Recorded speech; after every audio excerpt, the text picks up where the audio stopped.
Bonjour Sarah. Aujourd'hui, avec Sandrine, nous avons décidé de vous parler d'une thématique sensible.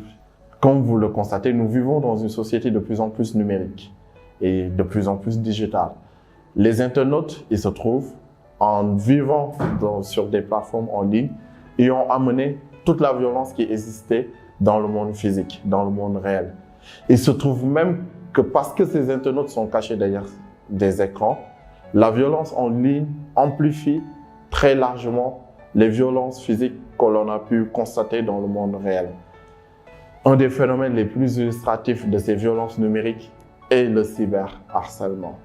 Deux points qu'on souhaite soulever très rapidement sur ce sujet-là. D'abord, le cyberharcèlement touche une cible malheureusement déjà vulnérable. Il s'agit précisément des enfants et très souvent des jeunes filles.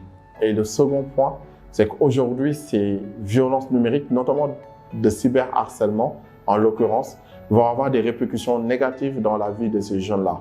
Par exemple, perturbation de leur scolarité, de leur bien-être, de leur vie sociale et de leur vie familiale et parfois malheureusement perturbation de leur intégrité physique.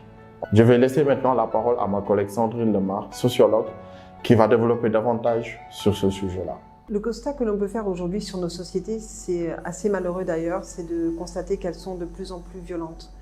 Cette violence, elle est réelle, mais elle est aussi virtuelle.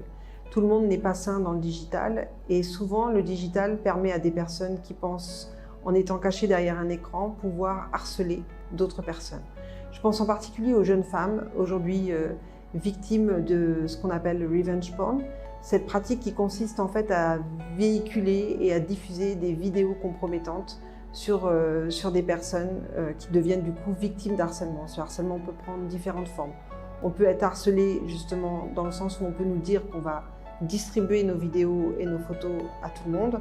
On peut être harcelé aussi sur un format plus pervers, économique, où en fait on demande par le biais d'un chantage des sommes d'argent qui font que des jeunes femmes peuvent se retrouver dans des difficultés familiales et sociales très graves.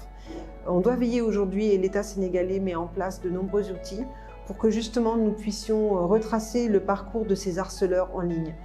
Aujourd'hui, nous sommes capables de pouvoir retracer leur trajectoire et nous sommes surtout capables de pouvoir protéger ces victimes de harcèlement.